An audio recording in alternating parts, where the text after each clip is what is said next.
Hello, everybody. It's Denise here. Welcome to another edition. I think it's our final edition of the European Adventures, finishing out with Rome.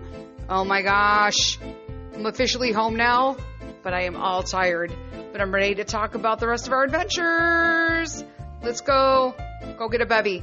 Go potty. Let's do this.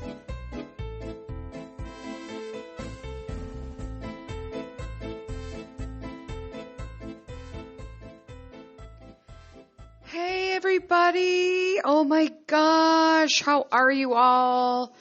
Happy, I don't know what day it is. I don't know if it's Wednesday or Saturday. I'm just recording these at this point. I don't even know what hour it is. So I'm still struggling with the time change. And my belly is tore up. We'll talk about that on another episode.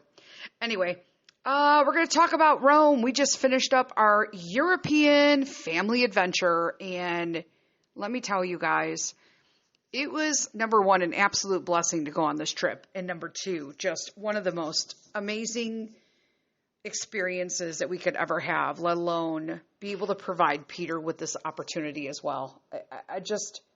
We're floored, we're blessed, all of that. I think last I talked to you guys was got that Chicago accent bad all the time, back right away, right? You guys. I know that we talked about meeting up with my childhood friend. We were staying at in an apartment across from the Coliseum. Peter's addicted to gelato. The water is great there in all the fountains throughout Rome. We were at Trevi. We were at the Pantheon. We were at the Borghese Gardens. And I think that's kind of where we left off, in the Borghese Gardens. I will tell you that was kind of on my wish list to go there, and I don't remember where I left off, so now that I'm of right mind in some sort, and back home, I think I'll touch on this a little bit. So I think in my mind, I was prepared that I knew that these were like old gardens and that they wouldn't be proper gardens, meaning that they wouldn't be like fully manicured, all of that. Totally was spot on with that. What I was taken aback by was that you have all of these beautiful gardens, that were once lush and lavish with these beautiful sculpture everywhere and homes and, that are now museums and all that. But that it is so incredibly littered with trash. There is garbage everywhere in Rome. And it was at the Gardens Borghese that it really stood out to me, because I think it was one of the places that I really wanted to see because of the sculpture in it. And I could still see the beautiful history and the art and, the beauty in that. But it was very difficult when you've got garbage strewn all over the place. And it is I will say that I wouldn't let it deter you from your trip, but be prepared that it may be a problem, that it is a problem. I guess it's not may. I guess it could have been, but it's funny because we've been talking to people who have been there since we've been home. And there was somebody who Mr. Sith went in 2007, and he does not remember it being full of garbage. Mr. Sith works with somebody who was there in 2019, right before the sea hit. And he was looking at pictures. He's like, wait a minute, let me look. And so they were going through some of his pictures, and it did not appear to be filled, to have the issue. So it happened somewhere between 2020, the sea lockdown, and now, which is 2023. For those who are watching this or listening to this in the future, I don't know. I'm literally using my pictures as a guide, guys, because I'm me and I got Lyme brain. All right. So, I struggled on this trip, once we got to Rome. I'm going to be honest with you. I hurt a few times. We pushed it in Venice and in, Bratislava, Slovakia. I pushed it a few of those days that I probably shouldn't have, but I did because I wanted to see stuff.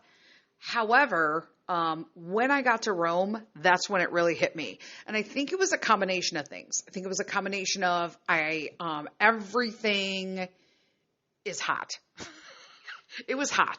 It has a beautiful breeze when it does rain and in the evening, which is fabuloso. But with the black structure of the flooring, the cobblestone floor and streets and sidewalks are black.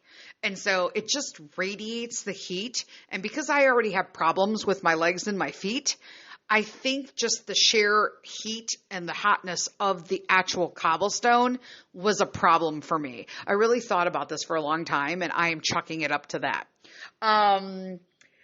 The fruit abroad is amazing. Pasta is not even the same. We should be ashamed of ourselves. I think I talked to you guys about going to the church in France. So it's basically called the French Church. It's located within Rome. It's the Church of St. Louis. And there are 3 Caravaggios in there. Caravaggios, I'm sorry.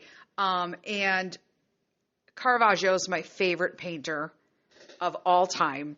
And to actually see 3 of his works of art was really the highlight of my trip. Peter, little fun facts. Like, again, I'm going through the thing here. We had fun. Peter was a trooper, I will tell you. The kid can travel, okay? But I would say, like, the last 3 days in Rome, he was done too. He was ready to come home. We all were. So as we were walking around, one of the days, we kind of like lightened it up a little bit, but we wanted to see the Borghese Gardens, which we did. And then it's very easy to get around there. But mind you, the public transportation is busy just from tourists alone.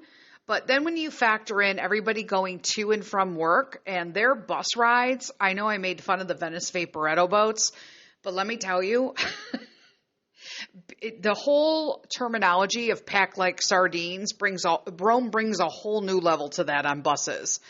It is unbelievable. In fact, they have structured their buses to just kind of have one seat on kind of like a raised stair on either side because they can get more people on if they're standing.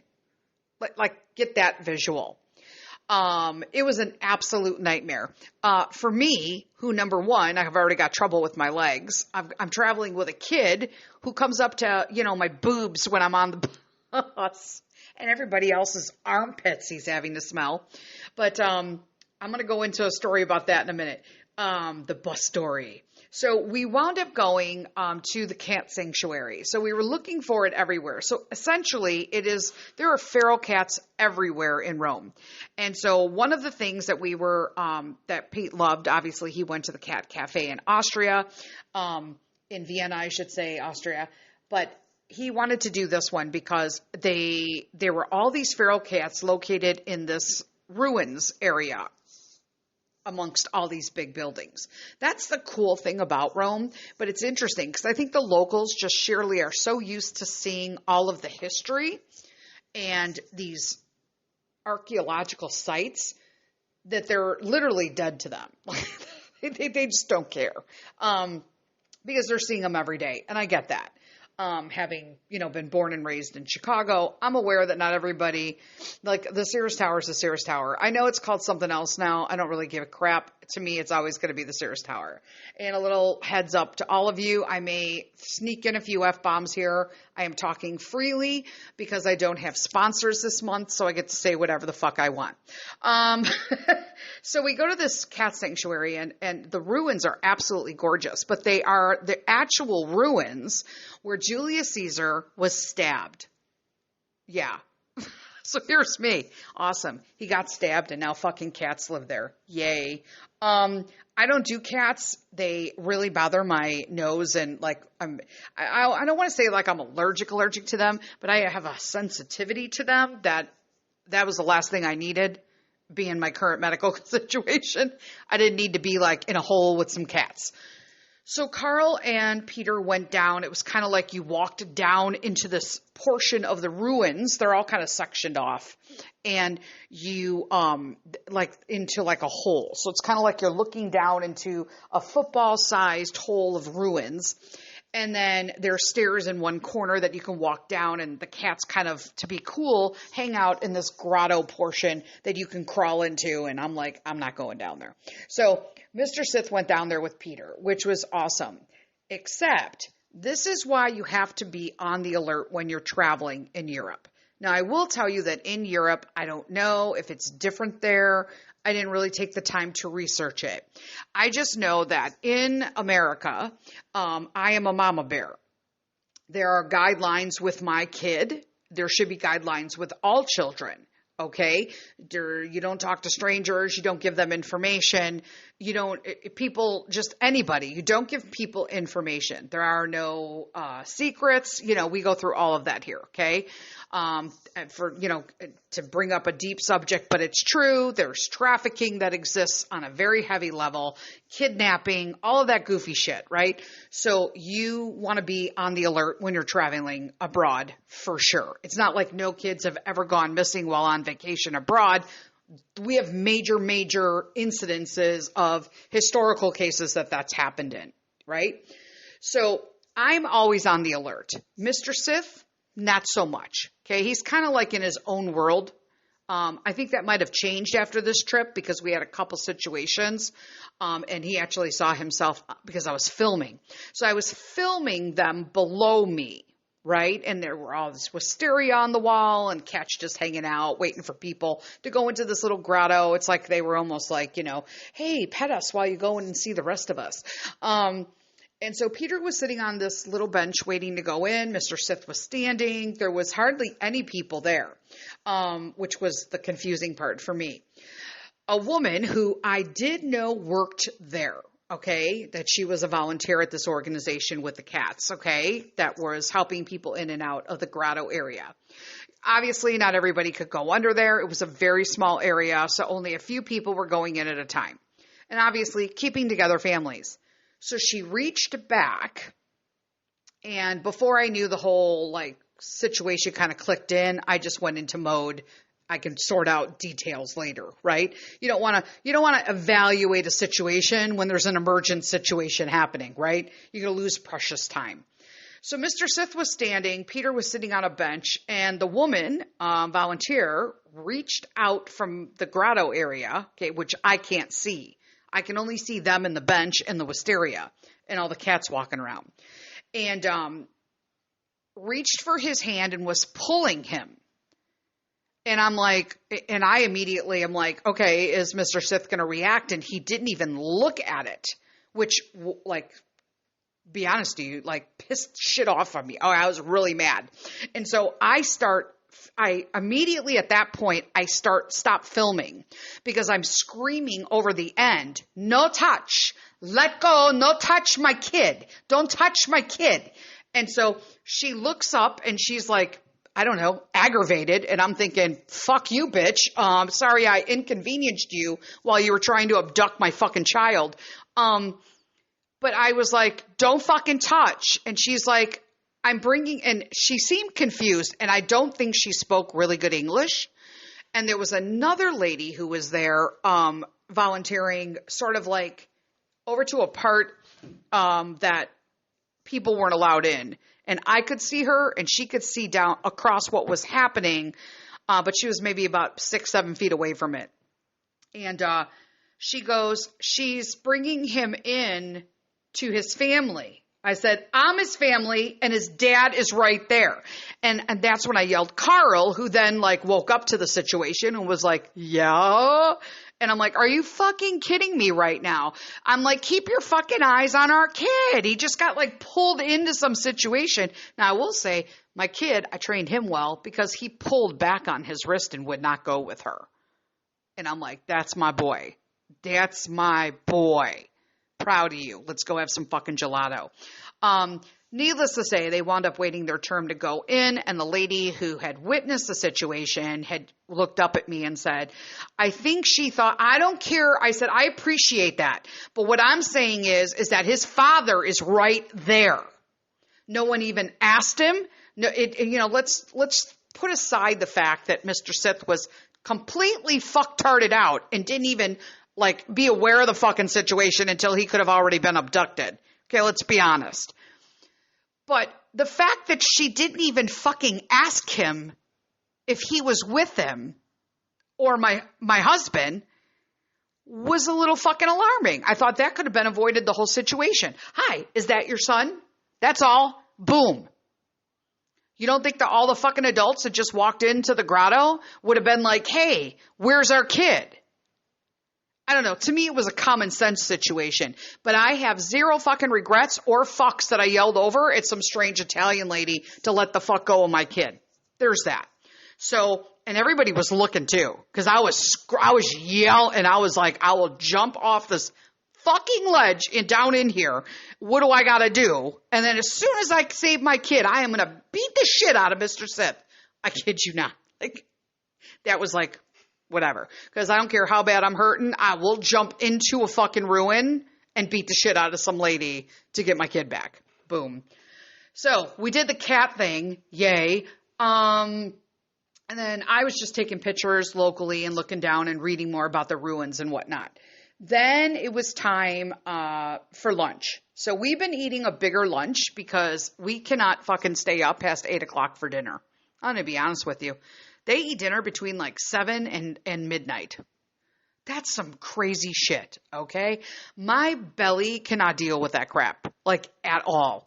So we went to this place called Bottega Tradici. It was really a nice little restaurant. Like I said, it's literally like right off a street.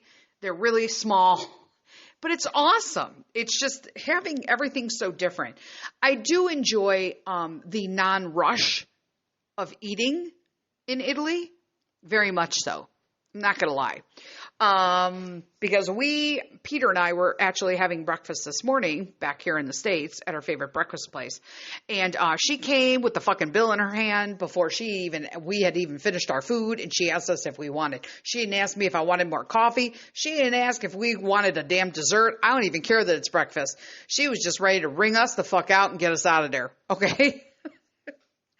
You don't realize how annoying it is until you actually realize that when you're sitting and you're enjoying what you're eating and you're digesting and you're enjoying company and talking to your family, how incredibly fucking annoying that is and how rushed and stupid we are here in America.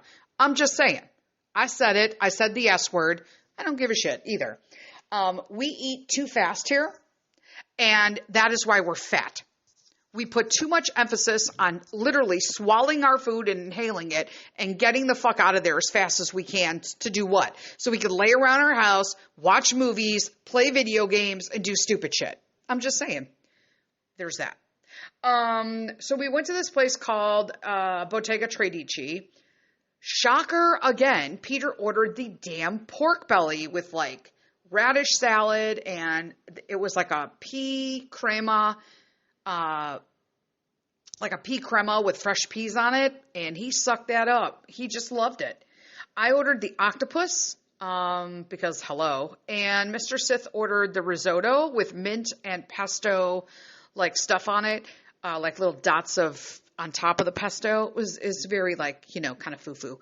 But Mr. Sith said we obviously tried each other's dishes, and Peter tried the octopus. Yes, he did. But I will tell you that we probably all said that we would order Peter's dish because it was that good. We found all these cute little parks and stuff tucked in. This is the fun part of just exploring, just walking around and looking down streets. And, this was a little gated area that had a statue in the middle with wildflowers growing and just a bunch of benches around it, like in a round. It was awesome. Like right in the middle of everything. It was actually by the cat sanctuary. And then we took a little walk after we ate to the Leonardo da Vinci Museum. Now there's tons of them. This one is La Grandi Macchine, so the Grand Machines exhibit. It's really cool because this building itself is also an apartment complex. So there are people who live here. And there's like that courtyard with all of the porticos, and it was really, really a nice little building itself that it was located in. But I will tell you, there is like ruins and history everywhere here. But inside, we didn't realize that this place had another, it is on top of another place. So there was like original floors and there was a grotto with water, and all of this was incorporated either with plexiglass flooring so that you can see the original flooring underneath, or exhibits made to actually blend right into like the grotto part, which was, I'm not going to lie, we all thought was kind of creepy. I'll explain. So it was really cool. The Leonardo da Vinci. Every time I say Leonardo, I want to say DiCaprio. Like every freaking time I have to stop myself from saying it. Leonardo da Vinci. So we wound up looking at all, it's basically mock-ups, and we didn't realize it was interactive, which was super cool for Pete because I thought he'd be kind of bored in this after I got in. I'm like, oh my God, he's going to be so bored in here. But it was so nice because it was interactive. So he got to see mock-up wooden, like what it would have been made of, like wood, okay? It was a wooden bike. And it was hilarious because I thought, I can't even ride a regular bike. Like, it's just uncomfortable. How hard would it be to ride this big wooden bike? And Pete goes, I think it's kind of cool. Do you think Grandpa had this? I was like, just a little before Grandpa. But this is the best thing you've said all day. I was like, Grandpa? And they had like this helicopter thing and all these bolts and gears and pulleys and things that people don't realize Da Vinci was such a precursor on. Drum machines. The first tank, it was called the War Machine. It looks like a big top, okay, with two guys inside it. Like, you figure it's hotter than hell in there. It's pitch black, and they're like moving these wheel gears, like pumping them, right? Going around like pedals, except each one is doing one side of it. And then there was like a ladder port in the middle of it with like a top where I'm sure some guy like sat up on top and yelled left, right. It was like, wow. But they had a drum machine, like a catapult, and then like, so then, like retractable bridges that he had designed. Another one was, okay, so this grotto area. So obviously he also designed and came up with all of these ideas for swimming apparatus. And one of them was like a deep diving suit, which was like burlap. And I thought, how the hell, who tested that? Like, pass. But there was also like flippers, right? Having like flippers on your hands and on your feet to help better like move you in the water. And they had like this wooden structure in what we thought was a mock fake like pool with like a piece of plexiglass, and it just looks like water's under it. That's kind of, you know what I mean? But then we realized there were coins in it, and it smelled very still, like still water. And then there was like this old, like wall containing this, and we were like on top of it. And I thought, you know what? This looks like a part of a ruin that was unearthed, and that this water is like authentic grotto water or something, like the well waters for all the fountains. I think that's real. And Carl's like looking at it, and we finally determined that it was indeed water, which really creeped us out for some reason, because we were alone in the room and it was just a weird room. So we decided that we were just going to leave. We're like, yeah, let's not go in that room. They also had Da Vinci's bridge. So we had this system of basically, they look like Lincoln logs and sticks, and it makes this bridge that you can tuck them with little notches to make bridging. Is bridging a word? It is now. And so Peter found a boy that was there putting it together as well. And so they were helping put together this Da Vinci bridge. Google it. It's pretty cool.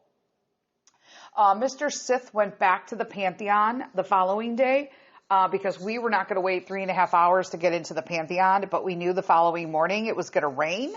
And that's a cool thing. So if you're on vacation, especially at these high tourist places like in Rome, if it's going to rain, don't get bummed out about that at all, because it is beautiful for wanting to see these places, because the crowds scatter immediately. I don't know why. I'm like, hey, it's going to rain? Sweet. Let's go see all this stuff. There won't be any lines. That's what you want to do. So he went back to the Pantheon and had strict instructions on what kind of pictures to take for us, because Peter wanted to see the inside, but he also didn't want to walk over there himself. There's that. So the pictures are beautiful of that. We wound up going to have pizza the next day. It was awesome. Like, on our way home from, so he saw the Pantheon in the morning.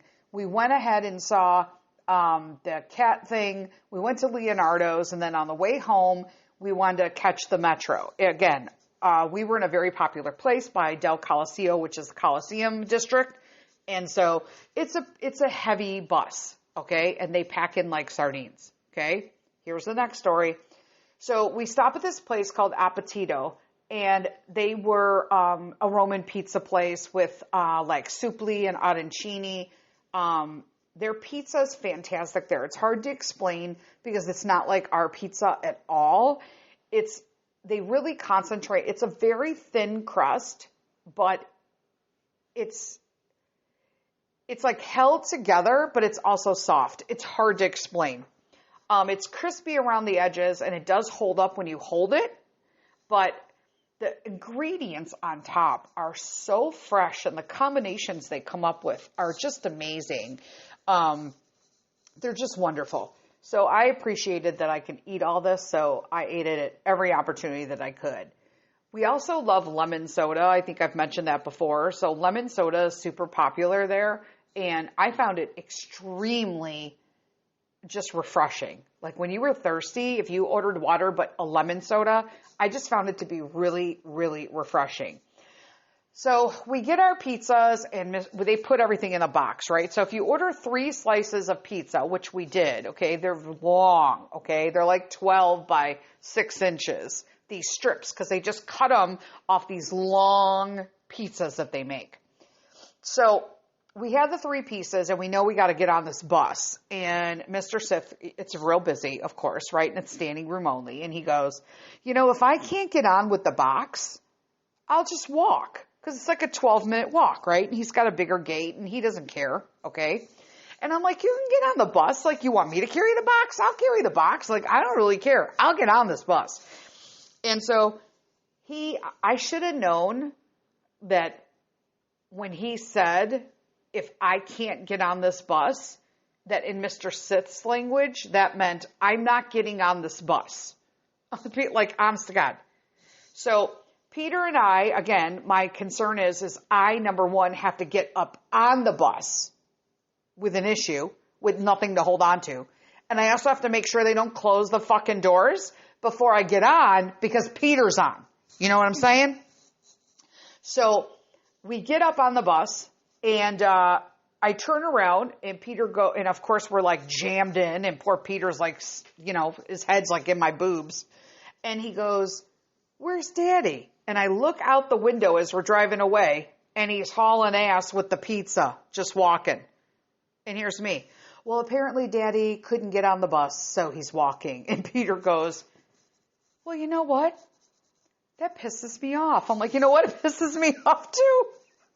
Sorry, not sorry, guys. Because he is so nice, he had no intention of just getting on that bus. But instead of like just lying about it, like just tell me you don't want to get on the bus with a pizza, I personally would have carried the fucking pizza. But whatever.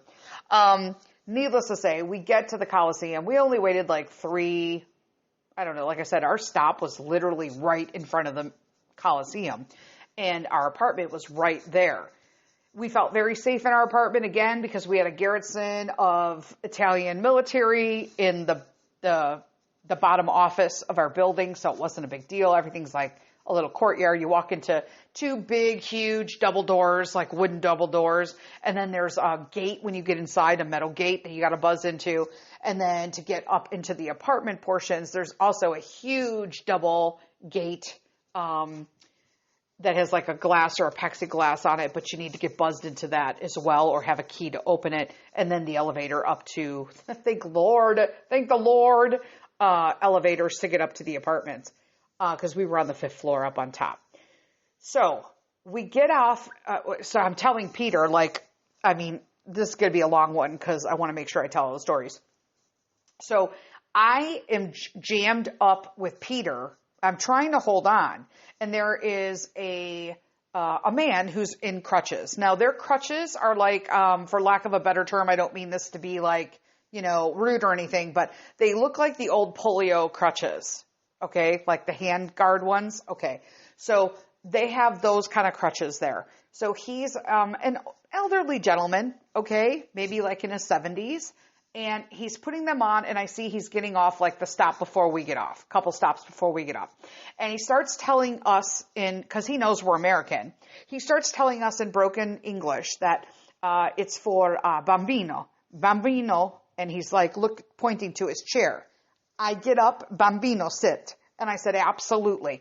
So it's common for the chairs to be on the buses, apparently, for elderly, handicapped, pregnant, and children.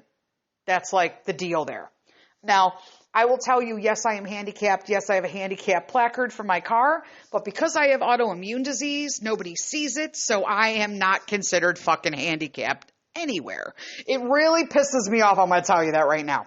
Anyway, I want Peter to sit there, obviously. I'm fine. I push through it. I don't give a shit. So the guy gets up and, of course, has to push through the sardines of people on this damn bus. But as everybody's shifting, and I have Peter going up that big step, it's about a 13-inch step where these seats are, okay? Because they're taller buses. Now, I am duck foot next to him against this step. My knees are resting on the top of it. You already know that I'm fucking hurting, right? And I'm hunched forward because I can't stand upright in that position because of my fucking sciatica. I'm like, how the hell am I can't even see out the fucking window behind me. And I'm telling Peter, I'm sorry. Because if you would have seen what I look like, it was fucking ridiculous. And so I'm telling Peter, when you see that fucking Coliseum, let me know so we can get the hell off. So he goes, Mommy, we're at the Coliseum. I go, okay, good. So I'm dragging him off the fucking bus with me. So we get off the bus and you walk down the way, and we actually cut through the metro system because it was easier than going up the fucking stairs. The metro system has like an escalator, and it kind of takes you right around the corner where the apartment is rather than go down the way and up all the stairs and then back around the way. So we found that shortcut right away, Mr. Sith did. So we go, we're going around the corner, and there's tons of people who sell shit. It's going to be the same no matter what country you visited. We have the same shit here in the States. If you go down to a tourist attraction, there are some people there. You need water, you need hats, do you need this, do you need that? Do you want tickets? Get the fuck out. Just say no grazie. No grazie. So this time we got the umbrellas, right? Because it was raining that day. So Pete's got one and I got one. So as we're walking, one of the vendors came up and he said something and I said, no grazie. And we kept walking. I don't even stop. And quite frankly, I always have a personality that is unapproachable, people say. So I never have this issue when I travel. So the fact that they were still asking me after we had been there for a fucking week, I'm like, I don't know if you guys are just fucking duh or you're just super fucking pushy, which means you got to watch yourself, right? So I'm walking and all of a sudden he reaches out like to Peter, like he was going to take his hand. And just so you know, there's tons of scams in Rome with these people where they'll tie bracelets onto you or your children and then charge you, they knot them on and charge you exorbitant amounts of like euros saying you've got to pay them now. And, you know, personally, that shit never happens to me, right? Because, well, I'll let you know what I do. When he leaned over to go, again, fucking mama bear situation, I grabbed my umbrella and I swung it at him between like separating him and Peter. And I kept doing it. Again, don't touch my kid. Don't touch the bambino. And he just kind of literally kept going for him until finally I was like, I'm going to have to stab this motherfucker with an umbrella from the apartment we're renting in Rome in front of the Colosseum. I'm going to be on the fucking news. This is what happens when Mr. Sith doesn't get on the fucking bus. Because I don't have no cutoff. And you guys have to understand a lot of times his calmness, but like shit, man, I grew up in fucking Chicago. You're going to touch my kid? You couldn't even walk near me in Chicago before I was like, do you know me? No. Then don't fucking walk where I can hear you breathe behind me. That's the rule, man. Okay? So the fact that he kept fucking talking to my kid when I told him no pissed me off again.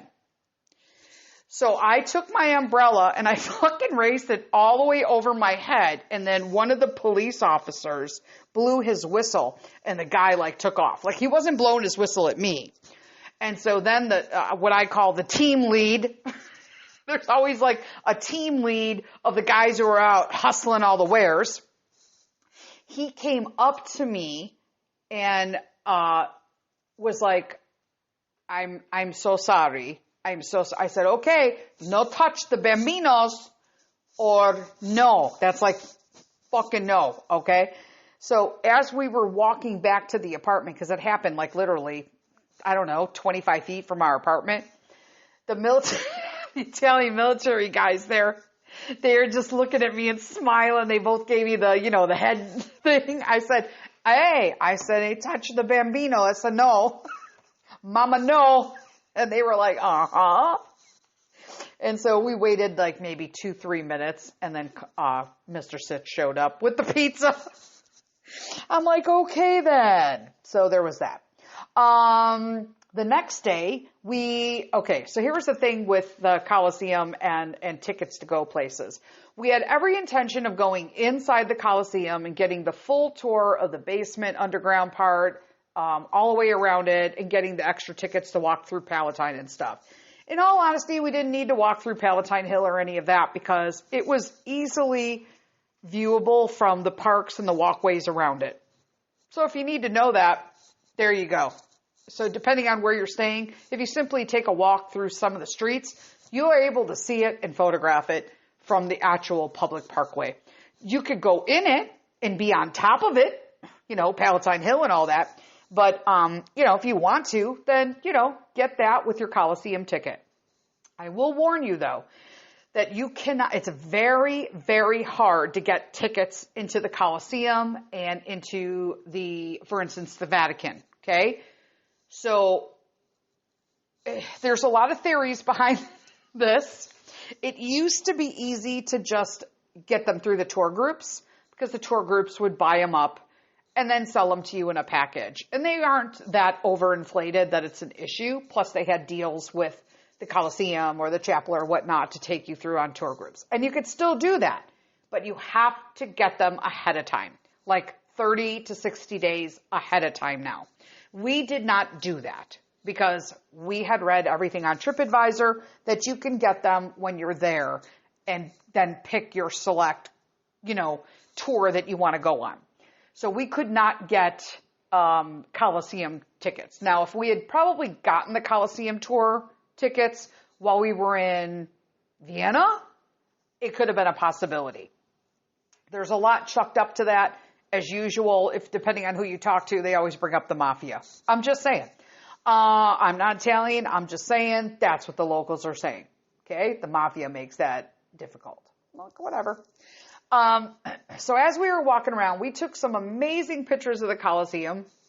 Literally some of the best pictures you can get. Beautiful sky. None of our pictures are Photoshopped. It's just that beautiful. Just get a regular camera lens. Make sure it's clean. I always had to wipe my phone lens down because I was sweaty. And so it kind of hazed some of the pictures if you didn't notice it. So I just wiped it down every time I did it. Peter absolutely fell in love with Vespas, so he wants a Vespa. There's that.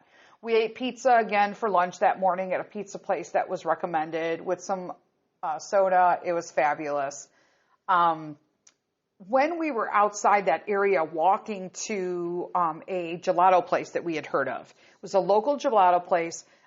It wasn't like touristy. Let's just put it that way. We had to walk back into the Del Colosseo neighborhood where the actual Roman people live.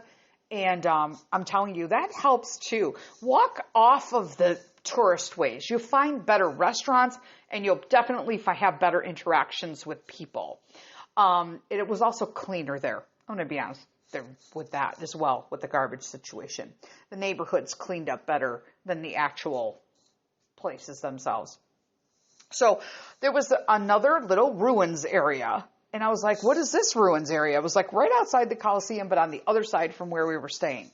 And it was Ludus Magnus, which was the greatest Colosseum school that ever existed in training camp. They had a direct tunnel directly to the Colosseum underground. And you could see the little barracks that they lived in. And so when they weren't training to be gladiators, they were essentially jailed, right, and shackled in their cells. I'm not joking. So we did get some mixed. So it is common people. So it was common knowledge that if a lot of people were arrested and that their punishment was to be a gladiator. Now we have some information that was clarified when we did the gladiator training and went to gladiator school and talked to the historical society, and they cleared up a lot of information about gladiators. We'll talk about that in a little bit. So we wound up just walking around the neighborhood to find this little gelateria. It's like, I think it was called Attica Di Matteus. So basically, I think that's Matthew. Again, it is a gentleman who makes all his own gelato, and it's sourced locally. So it's all like from the farms or his connections. And I will tell you, if you go into a gelato place, and this was a little hint I got, if you go into a gelateria and they have all the big mounds of, you know, how they make it pretty in the containers and they put all the stuff on it and it's very high and it's all like beautiful, that's usually pretty crappy gelato. I'm just saying. They say to better keep gelato, it should be low and flat. And this is how the gelato was here. It's not much to look at, right?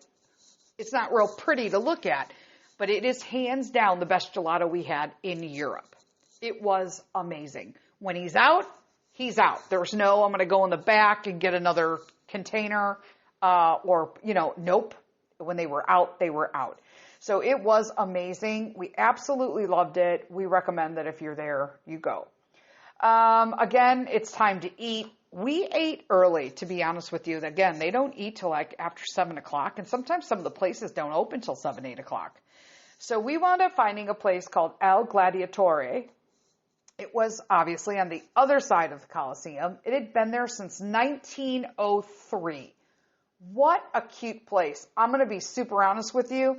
I told Carl when we went in, I was telling him, Mr. Sith, I told him, I said, listen, I'm going to be honest with you. Okay, so I'm not a fan of beards or mustaches because Mr. Sith doesn't trim, he doesn't like oil, he doesn't brush, he doesn't do any of that. He just lets it grow out like a wild man, okay? And I'm not a fan of it. I'm just not. That's how he is. I understand he's European. He could shave, and by the afternoon, he literally has what most people will call a week's worth of stubble. However, we walked into this place, and one of the hosts was an Italian man. I will tell you, he was the epitome, stereotypical Italian man of beauty. I couldn't stop looking at him. I told Mr. Sith, I said, if you can keep your beard and your mustache like that, I'm all in. He was gorgeous, this man. And he knew it. He had to have known it. Like I told Mr. Sith, he's good looking, ain't he? He was like, yes, he is. I was like, big blue Italian eyes, perfectly manicured beard, perfect hair, impeccably dressed in black with a little white t-shirt underneath, jewelry, but not too much, an amazing fucking watch, perfect shoes. He smelled wonderful, but not overly done. Yep, I got all that from meeting the host. And I'm still pissed to this day that I did not ask him to take a picture.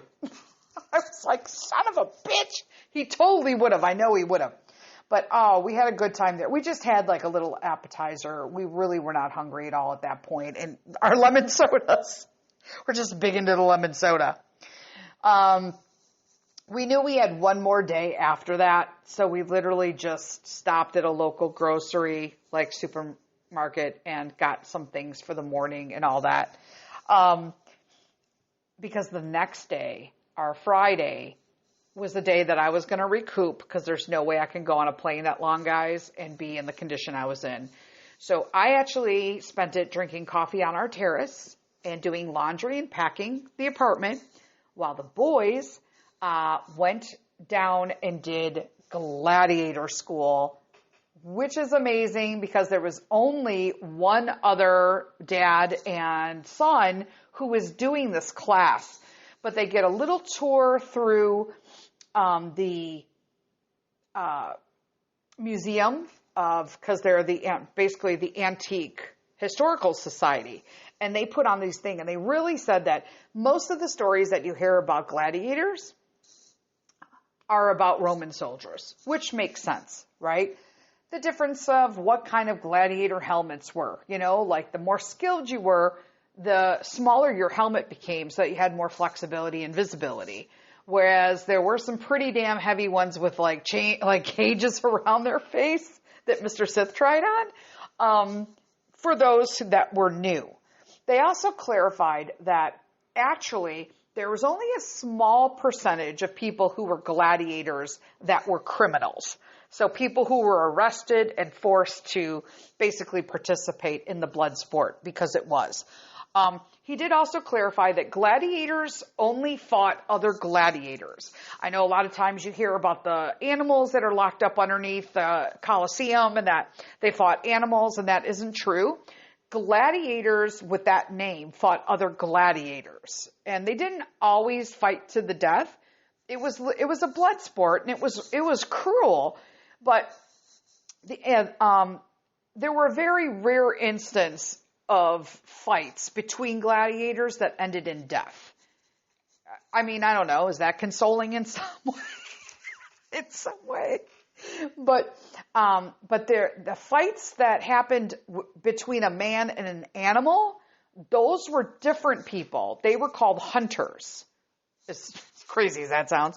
Kind of makes sense, right? So hunters were trained to fight animals, and gladiators fought other gladiators, and there were women who were gladiators that fought other women, which is, I don't know, somehow super badass to me, because this can't have been easy. Because understand that although now they have confirmed that a small percentage were people who this was their imprisonment for crimes or something that was that they were paying for, so this was their punishment, that the large majority of people who were gladiators or hunters actually volunteered. And the reason why was because they had terms. It was like an enlistment in the army. So you enlisted to become a gladiator for a certain amount of time. You were responsible, you got paid well, but apparently you were also responsible because you were enslaved. You completely were enslaved. You weren't allowed to walk around freely. You slept in your barracks when you weren't training, and they were not good looking barracks, okay? They were small. There were no fucking windows. There were little slats in them in the stone. That doesn't sound like a deal to me. But they got paid well. And after their term of enlistments, they were given Roman citizenship and a Roman name. So that was the pay dirt to be a gladiator, because you got certain benefits of being a Roman citizen. So Peter thought it was amazing. They got Roman names afterwards. Peter's name was Aurus, Aurus, and Mr. Sith was Magnus. So they were pretty thrilled about that. Peter was psyched. It was the highlight of his trip. Dinner that night was... We ordered in, so we did Uber Eats, which is interesting because it makes sense when you look at it. But there's very few places that cars can go when you're downtown. You could get there, but it's tight. There's a trillion people. There's brick everywhere. There's other cars. It's crazy. Okay. But Uber Eats is completely like on bike. It's like, duh. It's really cool. So we, ordered from a place in the Trastevere, neighborhood. We couldn't get to that either, just simply because we couldn't do the walking anymore. We were tired. I mean, we're on day, 18 of traveling and we're exhausted, right? So sometimes you have to make like an accommodation and go, chuck it up to another trip later. And that's what we did. We ordered from this place called Nonna Agrippo, and she's in Trastevere, and apparently it's just like, a nice little restaurant that served some really authentic Italian food. So Mr. Sith got lasagna, which is totally different than the Sicilian lasagna that I make in America, like that my mom made and, got from my dad's, it's just not even the same. And then Peter ordered basically cheese ravioli with burrata pistachio sauce, which is creamy and delicious and ridiculously rich. And then I ordered an artichoke because I had to have one here in Rome. I love artichokes. Mr. Sith and Peter, not fans, but it was amazing. And then I also ordered the trippa. So for those of you who don't know what trippa is, Trippa, it is tripe. Some people don't know what tripe is. So buckle up, buttercups. I'm going to tell you what it's like to start eating food in other countries without going immediately, okay? Tripe is actually eaten often here in the States as menudo, okay? So Mexican menudo has tripe in it. Tripe is the first or second stomach of a cow.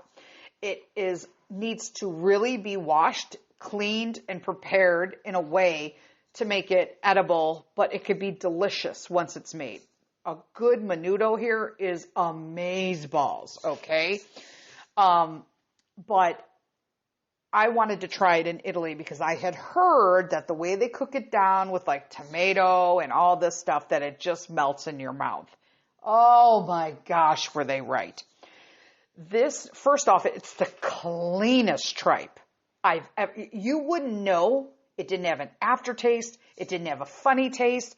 It didn't have anything outside of tasting like maybe like fat. So like if you cut the fat off a steak or off pork, probably not for you because it's that consistency. But I will tell you, it's one of the leanest proteins that are good for you that are available. It has like 20% more protein or 20% protein in it, based on like eating a steak or another protein here, a meat one, right? It's amazing. It has like, it's just super good for you if you can eat it. So I got the tripe and it was amazing. I was like 2 bites in, and Peter, I'm like, come on, eat your raviolis. You got to go to bed early today because we got to leave in the morning. And he's like, I don't like it. I don't want it. And I'm like, how do you not like cheese raviolis with like burrata sauce? Like burrata is just like the creamy goodness of mozzarella. And, he didn't want it. And all we can think of is that it was just, the cheese is sharper there. And he was at that point just wanting mac and cheese.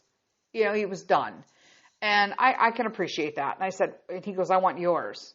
And I'm thinking, wait, you want mine? It's tripe. Like, what? And, so I gave him a bite and said, here, take it. You taste it. And if you like it, you can eat it. Thinking, this is awesome. I'm totally going to eat my tripe. Except he liked it. And then he proceeded to eat the whole container. I'm like, okay. Well, the little bit that I had, the 2 bites, was fabulous. The cheese raviolis were awesome. Not going to lie. But they weren't that tripe. It was so good. And then, oh my God, I'm running so late today. And then we ordered like a cake with like pignoli cream, which is pine nut cream, and like a center of like chocolate hazelnut. Like, oh my God, it was so good. And again, Peter didn't want dessert. So Mr. Sith and I ordered one, and then he wanted to taste it, and then all of a sudden so it was like basically the apple strudel and Vienna situation all over again. So what did Mr. Sith and I have learned from this? What Peter has learned is that even though he doesn't want a dessert, he should order it. What Mr. Sith and I have learned is that when Peter says he doesn't want dessert, order it anyway, and if he doesn't actually eat it, we just have 1.5. We'll split it and eat it ourselves. There's that. We wound up getting up at 4:30 3:30 actually in the morning to get out. We took some pictures together before we left to get on and catch our Swiss Air flight. I've never flown Swiss Air before. It was delightful. It was absolutely delightful, and their food was amazing, like absolutely amazing. So we flew from Rome to Zurich, Switzerland, and literally just walked to our next gate and got boarded. Boom, boom, boom. No problems. We even got to stop at a shop in the bathroom because I needed to get some Swiss chocolate. Hello, because they give you little Swiss chocolates on the plane after they feed you the whole flight. You get a little chocolate. And let me tell you, it was one of the best chocolates I've ever had. And I thought, if this is how good the chocolate is on an airplane, I'm stopping to get some bars. So I got Milk Boy bar. It's traditional. Even the packaging, the logos, everything means something to Switzerland. So I was like, I'm getting that. I already ate the one with the almonds. Now I have a salted caramel one left. I got to give it. I might hit that up tonight. But Peter, we wound up eating that whole flight. He actually, when we were getting on in Rome, we stopped also at No Duty to get some stuff. And there was an Italian gentleman that worked there that was telling Peter, I have something for you. And I'm like, what? But he wound up bringing a promotional Toblerone, had the neck pillows. And it was bright orange with the Toblerone, little mountain thing in the front of it. And Peter thought it was awesome because he called it his Cheeto pillow. And we had a good time. We wound up coming home. And little old Buster was super glad that we, came home.